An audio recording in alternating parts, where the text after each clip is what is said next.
ambavyo Mungu amekusudia yaende. Katika maandiko haya ambayo tumeyasoma, tunaona vitu viwili vikubwa. Kitu cha kwanza ambacho tunakiona kwenye haya maandiko, tunaona ile nia au namna ambavyo Uzia katikati ya udogo aliokuwa nao aliamua kutembea na Mungu. Na alipoamua kutembea na Mungu, sehemu ya pili tunayoiona ni namna ambavyo Mungu aliamua kumfanikisha, kwa sababu aliamua kutembea pamoja na Mungu. Bwana Yesu asifiwe sana.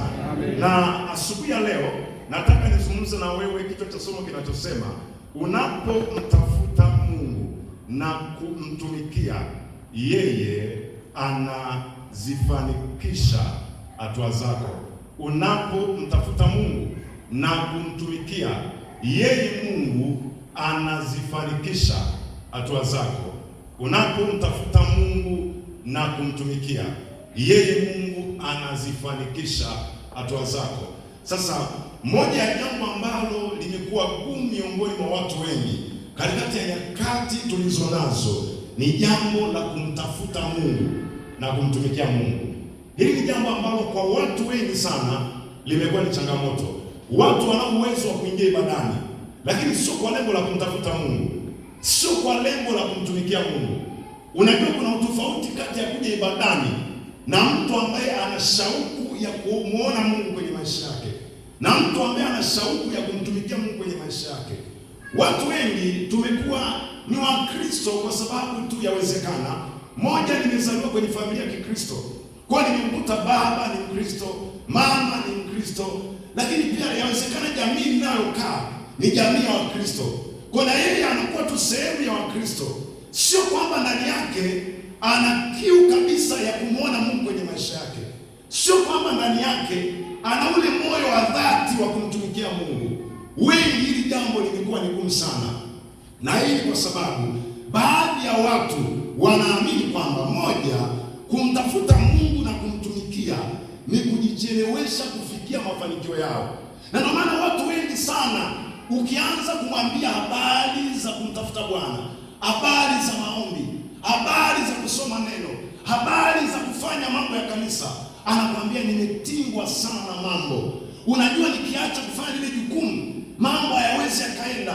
Kwa nini watu wengi wanaamini kwamba kumtumikia Mungu au kutenga muda kumtafuta Mungu ni kujichelewesha kufikia mafanikio yao? Wengine wanaamini kwamba kumtafuta Mungu na kumtumikia Mungu ni jambo ambalo limepitwa na wakati. Watu wanao uwezo wa kukucheka ukiwa mbele na kwenye maombi, lakini ukimwambia ninaenda baa kunywa pombe, mtu hakucheki, anakuona wewe ni mtu wa wakati. Ukimwambia ninaenda kufanya uinjilisti, watu wanaona unapoteza muda wako, kwa sababu wanaona ni mambo ambayo yamepitwa na wakati. Kwa nini? Kwa sababu watu ndani yao kimsingi hawako tayari kumtafuta Mungu, hawako tayari kumtumikia Mungu. Bwana Yesu asifiwe sana.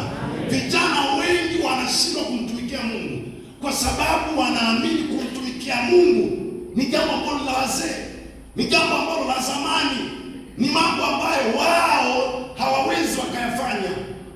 Na ndio maana wengi wanarudi nyuma. Kwa nini? Kwa sababu wanaogopa jamii ya watu waliowazunguka watawaonaje, wataona ni watu waliopitwa na wakati. Na wengine wanaamini kwamba haiwezekani kumtafuta Mungu na kumtumikia na kufanikiwa kwa wakati mmoja. Wengi wanaamini haitawezekana. Watu wanaamini kufanikiwa kwa njia zisizokuwa halali. Watu hawako tayari kumtafuta Mungu, wakaamini katika kumtafuta Mungu wanao uwezo wa kufanikiwa. Lakini natamani kuambia asubuhi ya leo kwamba tunaona kwenye maandiko anasema kwamba Uzia akatia nia amtafute Bwana. Anasema na muda alipomtafuta Bwana, Mungu alimfanikisha. Bwana Yesu asifiwe sana. Nini ambacho nataka nikwambia asubuhi ya leo? Jambo la kwanza, kabla ya kutafuta kufanikiwa, tunatafuta kwanza Mungu. Maadamu wewe ni mwanadamu ambaye Mungu amekuumba kwa sura na mfano wake, kabla ya kutafuta mafanikio, kabla ya kutafuta umaarufu, hakikisha kwanza umemtafuta Mungu. Unapomtafuta Mungu, hatua inayofuata ni Mungu kukufanikisha kwenye kila hatua ulionayo. Kufanikiwa kwa mpumbavu ni kwa kujiangamiza kwake mwenyewe. Sio kama tunaelewa watumishi wa Mungu. Wengi walipopata fedha wakahamia baa, wakawa wanakunywa, wakanywa tena, figo zikafa. Wakaanza kutembea na wadada wa kila namna, wanabadilisha wanawake kila inapoitwa leo, wakapata magonjwa. Kabla ya kutafuta kufanikiwa, unatakiwa cha kwanza kumtafuta Bwana. Kwa nini? Unapomtafuta Bwana, Mungu hawezi kukuacha unamtafuta alafu akakuacha ukawa maskini, ukawa na maisha magumu. Jamani, kumtumikia Mungu sio maskini. Bwana sio sana. Amen. Hakuna uhusiano wa kumtafuta Bwana, kumtumikia Bwana na umaskini. Hakuna uhusiano. Haupo uhusiano namna hiyo. Bwana Yesu asifiwe sana. Amen. Ni muhimu kujua kabisa kwamba tunaposoma andiko anasema kwamba akajitia nia amtafute Bwana, na muda alipomtafuta Bwana, kile kipindi alipoendelea kumtafuta Bwana, siku baada ya siku, Mungu akamfanikisha. Wewe na mimi, cha kwanza ni nini tunachokitafuta? Bwana Yesu asifiwe sana. Amen. Ikiwa ni muda wa ibada na kuna jambo, kuna mchongo ambao unaosikilizia una hela nyingi, utakimbilia kwenye mchongo, utakuja ibadani kwanza.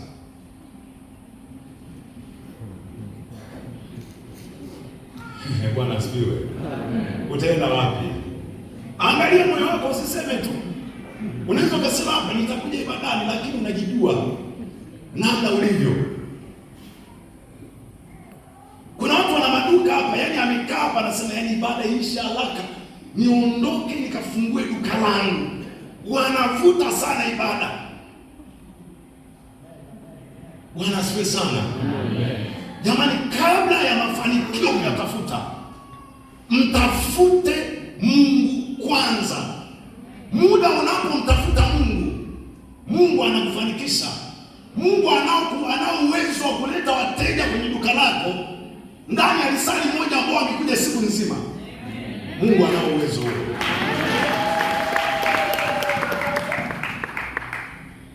Unajua shida ni kwamba sisi ni Wakristo lakini hatumwamini Mungu. Hiyo nayo ni changamoto tulionayo. Anyway, tuachane nayo mambo. Bwana asifiwe sana. Ufanye nini ili uweze kumtafuta Mungu na kumtumikia? Naomba nikupe mambo matatu. Jambo la kwanza, chukua maamuzi binafsi ya kumtafuta Mungu na kumtumikia. Chukua maamuzi binafsi.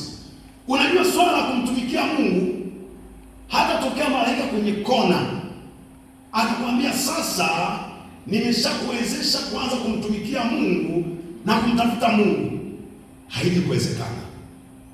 Ili uweze kumtafuta Mungu, uweze kumtumikia Mungu, unatakiwa kuchukua maamuzi binafsi. Yaani kwamba kuanzia leo hii maisha yangu ya hapa duniani nitayatumia kumtafuta Mungu na kumtumikia Mungu. Maandiko yanasema katika kitabu ambacho tumekisoma, ule mstari wa 5 anasema akajitia nia. Aliamua kutoka ndani amtafute Mungu. Jamani, kumtafuta Mungu mtu anaamua. Kumtafuta Mungu wewe binafsi unaamua. Kuomba wewe binafsi unaamua. Kuja ibadani wewe binafsi unaamua. Chochote ambacho unataka kufanya kwa ajili ya Mungu lazima uamue mwenyewe. Usipofanya maamuzi ya kuamua, huwezi kumtumikia Mungu. Kuna mtu anasema ngoja nisubiri kwanza, labda mpaka nipate kitu fulani. Ngoja nisubiri kwanza, mambo yawe vizuri namna fulani. Nataka nikwambie hivi, dunia ulionayo haitakupa mwanya wa wewe kumtafuta Mungu wala kumtumikia Mungu. Usije ukajidanganya. Kazi ulionayo haiwezi kukupa mwanya wa wewe kumtafuta Mungu na kumtumikia Mungu. Haiwezekani. Mungu amekupa akili. Itumie akili ulionayo kufanya maamuzi ya kumtafuta yeye na kumtumikia yeye. Bwana Yesu asifiwe sana. Amen. Zaburi 27 ule mstari wa 8. Zaburi 27 mstari wa 8. Neno la Mungu linasema hivi: uliposema nitafuteni uso wangu moyo wangu umekwambia Bwana, uso wako nitautafuta. Daudi anasema wewe Mungu uliposema kwamba nitafuteni uso wangu, angalia majibu Daudi anayotoa. Anasema Bwana, moyo wangu umesema. Moyo wangu umesema. Anajaribu kuonyesha maamuzi aliyoyafanya yeye mwenyewe binafsi ya kumtafuta Bwana, ya kumtumikia Bwana. Unataka kumtumikia Mungu, unataka kumtafuta Bwana, chukua maamuzi binafsi. Kwenye kitabu cha Yoshua 24 mstari wa 15, Yoshua anasema hivi, kama hamtaki kumtumikia Mungu, chagueni basi leo mtakayomtumikia, lakini mimi na nyumba yangu tutamtumikia Bwana. Lazima ufanye maamuzi binafsi ya kumtumikia Mungu. Jambo la pili, unawezaje kumtumikia Mungu na kumtafuta Mungu? Weka bidii ya kumtafuta na kumtumikia. Kufanya maamuzi haitoshi, bidii inatakiwa. Bwana Yesu asifiwe sana. Kuwa Mkristo haitoshi, bidii inatakiwa. Chochote unachokifanya kwenye maisha kinahitaji bidii. Kama unatafuta fedha, unatafuta mali kwa bidii, Mungu pia anatafutwa kwa bidii. Unapoweka nia isipokuwa na bidii haina matokeo. Kwa unapofanya maamuzi kwamba kuanzia leo ninaweka shauri la kumtafuta Bwana na kumtumikia Bwana, moja kitu ambacho kinatakiwa kiwe nyuma ya maamuzi uliyofanya ni kitu kinachoitwa bidii. Kuna wakati utataka kuomba, mwili utakataa, lakini kwa sababu umeamua kuwa na bidii utaomba. Kuna wakati unataka kusoma neno, lakini utaona mwili umechoka, unataka kulala, lakini kwa sababu kuna bidii utafanya. Jamani, kila kitu kinahitaji bidii. Bwana Yesu asifiwe sana. Mithali 8:17. Mithali 8:17, neno la Mungu linasema hivi, angalia maandiko yanavyosema. Mungu anasema hivi, na wapenda wale wanipendao. Mstari B yake nasema, na wale wanitafutao kwa bidii wataniona. Jamani, Mungu haonekani kwa kuja tu kanisani siku moja. Yaani kwa wiki wewe uko busy na mambo yako. Ukitoka hapa hauna habari na kusoma neno, hauna habari na maombi, hauna habari na chochote. Tukutane tena Jumapili. Nataka nikwambie wewe, Mungu utaendelea kumsikia kwa watu. Mungu anasema ninawapenda wanipendao, wanitafutao kwa bidii wataniona. Kwa Mungu mwenyewe anajua kabisa, ili wewe uweze kumpata, moja ya kitu unachokihitaji, unahitaji bidii. Bwana Yesu asifiwe sana. Mtafute Mungu kwa bidii. Ukiwa hapa kwa bidii, ukiwa nyumbani kwako kwa bidii, ukiwa kazini kwako kwa bidii, kila eneo unalokuwepo mtafute Mungu kwa bidii. Bila bidii hauwezi kufika. Bwana Yesu asifiwe. Jambo la tatu, unawezaje kumtafuta Mungu na kumtumikia Mungu? Ni muhimu ukahusisha moyo wako katika kumtafuta Mungu na kumtumikia. Husisha kitu kinachoitwa moyo. Jamani, maamuzi ni jambo la kwanza, bidii ni jambo la pili, lakini kuna kitu cha msingi kinachoitwa moyo. Husisha moyo wako katika kumtafuta Mungu. Zaburi ya 27 mstari wa 8 ambao tumesoma, Daudi anasema uliposema nitafuteni uso wangu. Angalia majibu anasema. Anasema Bwana, moyo wangu umekuambia. Kwa anasema situmii tu nguvu nilizo nazo, situmii tu akili nilizo nazo, lakini moja kitu ambacho Bwana ninakihusisha, moyo wangu umekwambia Bwana, uso wako nitautafuta.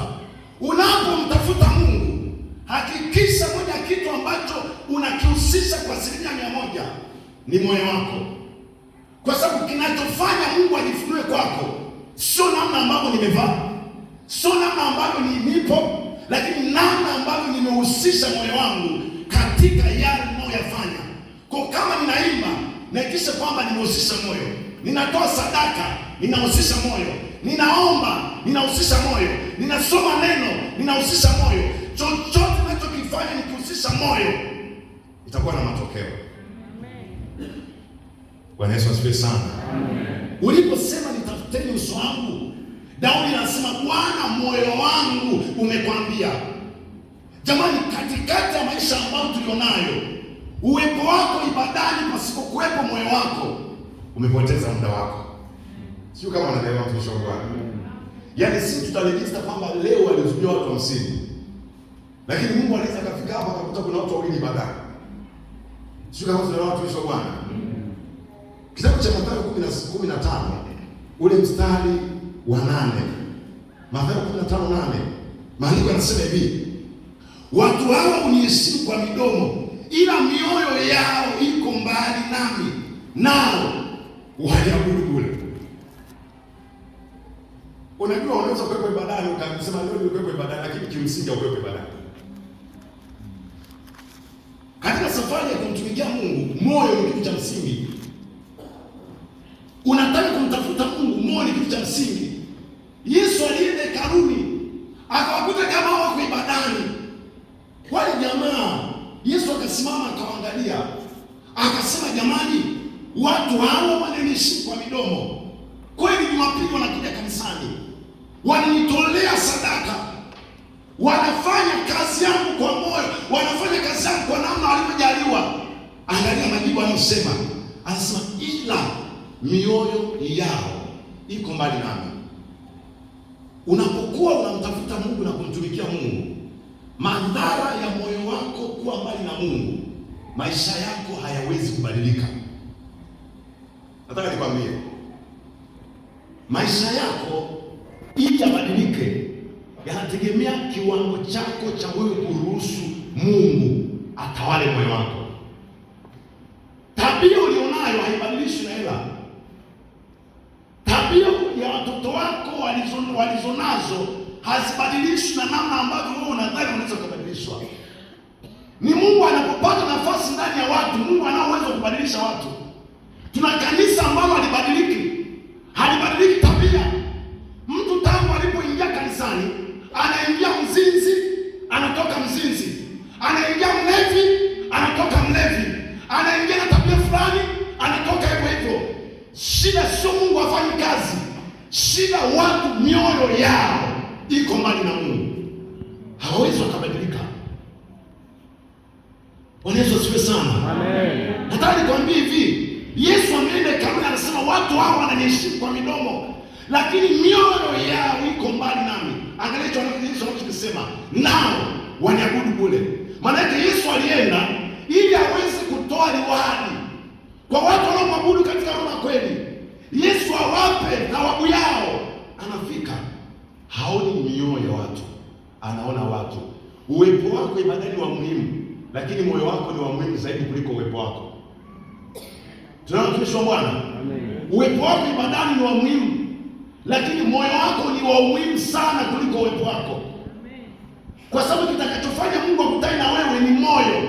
Kwa nini? Mungu ni roho, nao wamwabudu yeye imewapasa kumwabudu katika roho na kweli, sio kwa ajili ya fedha zao, sio kwa ajili ya mali zao. Sikwambii vibaya kutoa hela, sikwambii vibaya kutoa sadaka, sikwambii vibaya kufanya kazi ya Mungu. Unapofanya yote hakikisha moyo upo.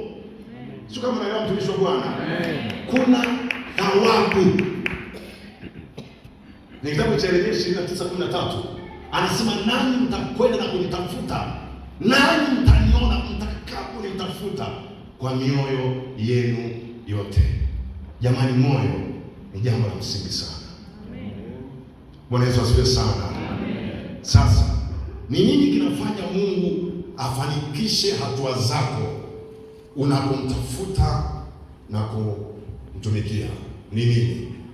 Sababu ni moja tu ya msingi, ni kwa sababu msaada wa Mungu unakuwa pamoja na wewe.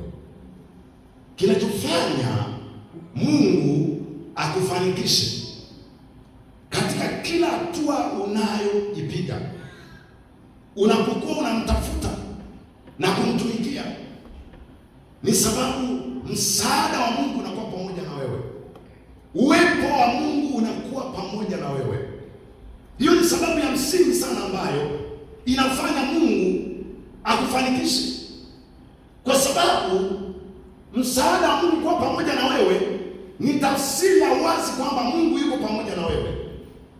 Jamani, kwenye maisha tulionayo hauwezi kufanya neno lolote isipokuwa Mungu yuko pamoja na wewe.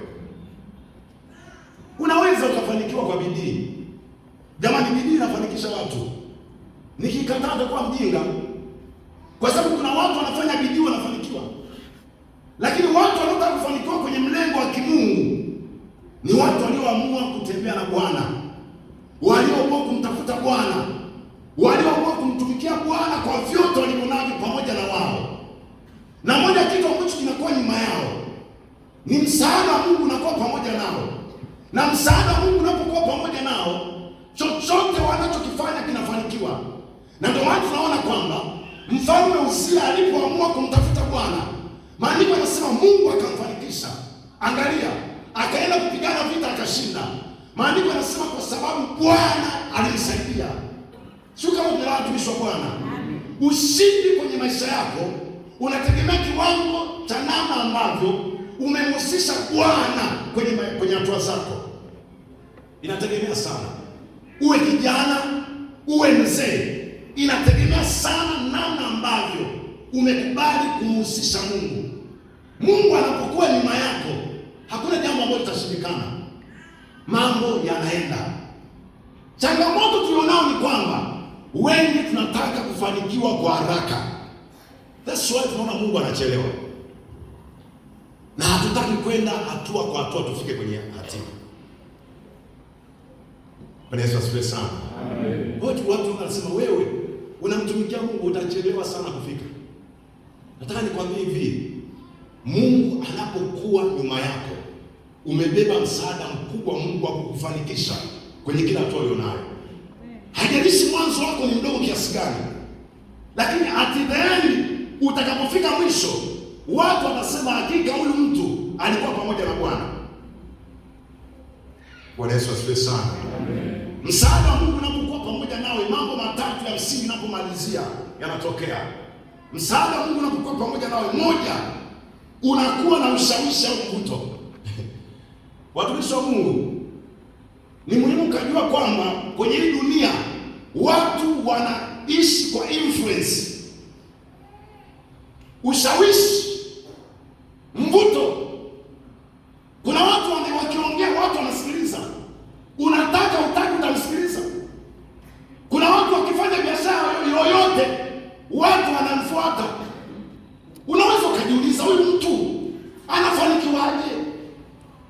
Na wengine wanadai kusema kwamba hapana, huyu mtu anatumia nguvu za giza. Nataka nikwambie hivi, Mungu akiwa pamoja na wewe, msaada wa Mungu ukiwa nyuma yako, moja ya kitu ambacho kinakuja kukufunika ni ushawishi au mvuto. Popote unapokuwa, kuna kitu kinakuwa kinavuta watu. Bwana Yesu asifiwe sana. Jamani, mnaweza mkadhani naongea mambo ya kwangu. Kwenye Mambo ya Nyakati wa Pili ambayo tumeisoma sura 26 ule mstari wa 8, angalia maandiko yanaposema.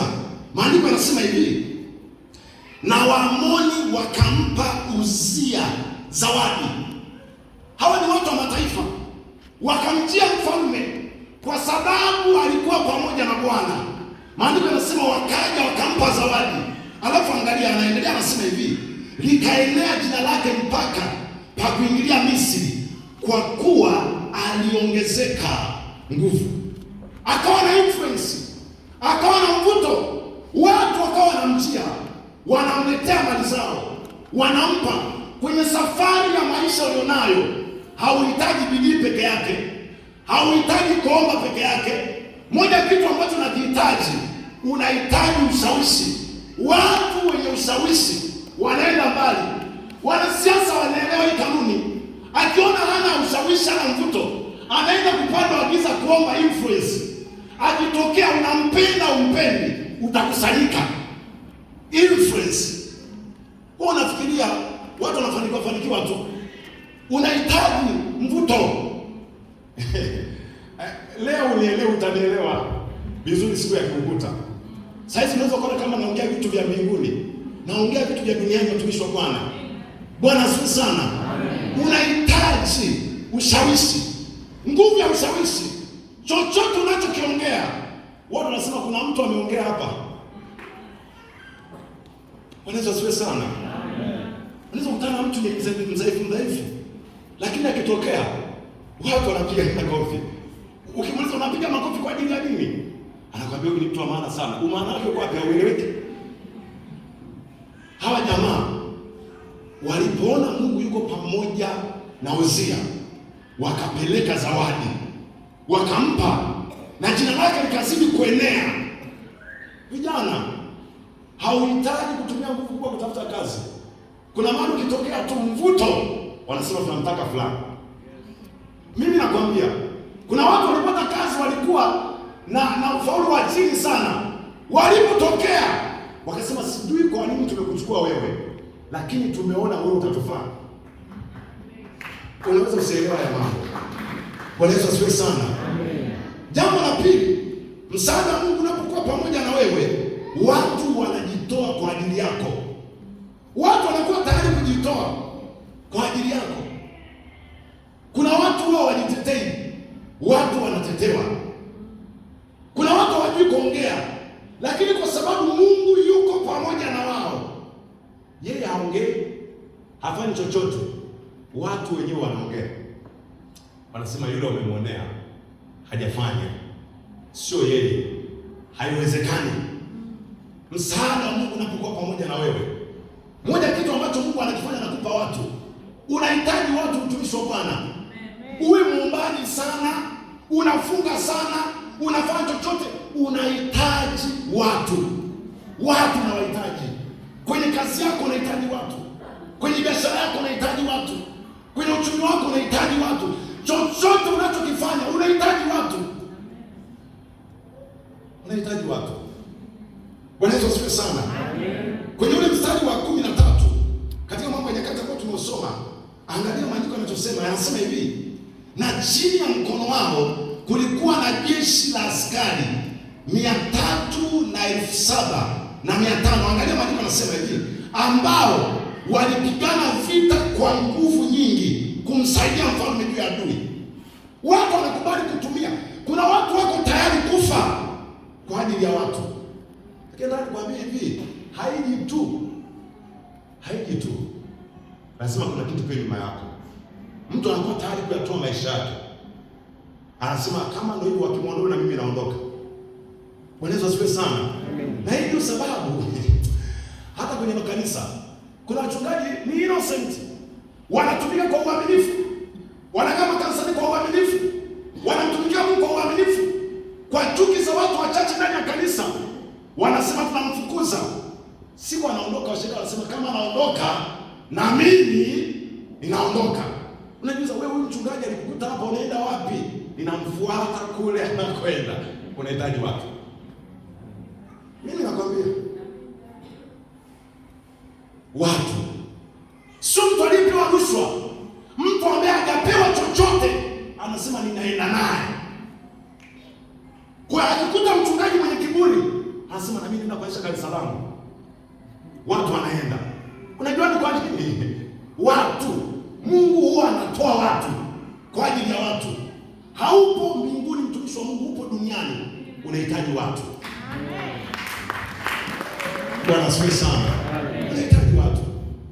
Kwa msaada wa Mungu ukiwa juu yako, moja kitu ambacho Mungu anakifanya, Mungu anakupa watu ambao wanakuwa wako tayari kuyapambania maisha yako ili uweze kuendelea. Unahitaji watu. Na jambo la mwisho, unapokuwa na msaada wa Mungu pamoja na wewe, moja kitu ambacho kinakuwa juu yako, unaongezeka katika nguvu. Unaongezeka. Safari ya maisha imejaa milima na mabonde.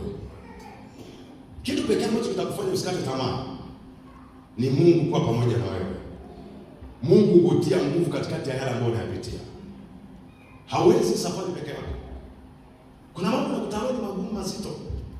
Kitu pekee ambacho kitakusaidia ni Mungu kwenda pamoja na wewe. Kwenye kitabu cha Isaya 40:31 bila shaka 29, anasema je, wewe ukujua au kusikia ya kwamba Mungu wa milele hazimii wala hachoki. Anasema wapa nguvu azimiao, humwongezea nguvu yeye asiye na uwezo. Kwenye safari ya maisha, katika eneo ambalo Mungu amekuweka, iwe Mungu amekuweka kwenye ofisi fulani, amekuweka kwenye majukumu ya utumishi, wewe ni mchungaji, wewe ni mwinjilisti, wewe ni mzee wa kanisa, wewe ni baba wa familia, unahitaji msaada wa Mungu. Peke yako hauwezi. Katikati ya safari wewe binafsi hautaweza. Unahitaji Mungu awe pamoja na wewe. Mungu akushike mkono ili ufike ambako unatamani kufika. Bwana Yesu asifiwe sana. Kwenye ule mstari wa 15 maandiko yanasema hivi, ule mstari pale B ya mwisho anasema kwamba hata akaongezeka nguvu. Anasema kwa kuwa alisaidiwa mno ajabu, hata akaongezeka nguvu.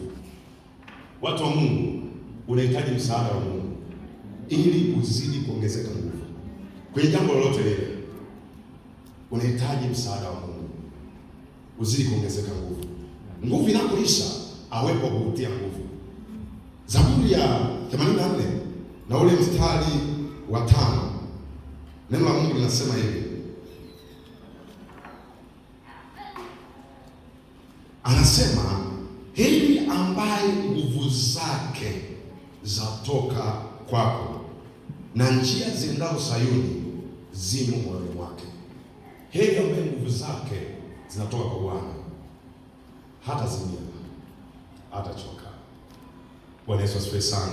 Amen. Ni muhimu sana ukajua kwenye maisha haya, mtafute Mungu, mtumikie Mungu, atafanikisha hatua zako. Haijalishi itachukua muda gani, lakini Mungu ni mwaminifu. Mungu atakufanikisha. Usipate shida na mtu anayekimbia spidi, haujui mwisho wake wa maisha lini. Kuna wengine maisha yake hapa duniani mafupi. Ana maisha mafupi, lazima afanikiwe haraka ili maisha mengine yaendelee. Akamwone baba mapema. Na wewe unataka ufanikiwe mapema, unataka ukamwone baba mapema. Kwa nini unajitesa na maisha ya mtu? Unajua idadi ya miaka ya mtu duniani? Bwana asifiwe sana. Amen. Ambayo nataka nikwambie hivi, tafute Mungu, mtumikie Mungu, atafanikisha hatua zako. Lini? Mimi sijui. Lakini aliyesema ni mwaminifu, atafanikisha. Tunaomba usimame.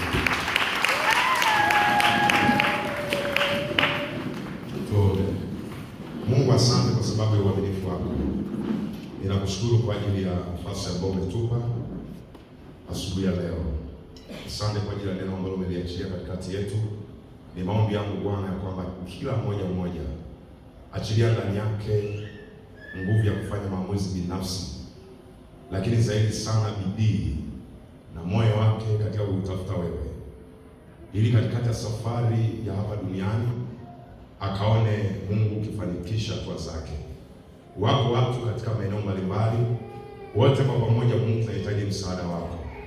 Tunaomba kwa ajili ya wachungaji wetu, Mungu wasaidie, wazee wa kanisa wasaidie, viongozi wa idara mbalimbali wasaidie, walio makazini Mungu wasaidie, katika jina la Yesu.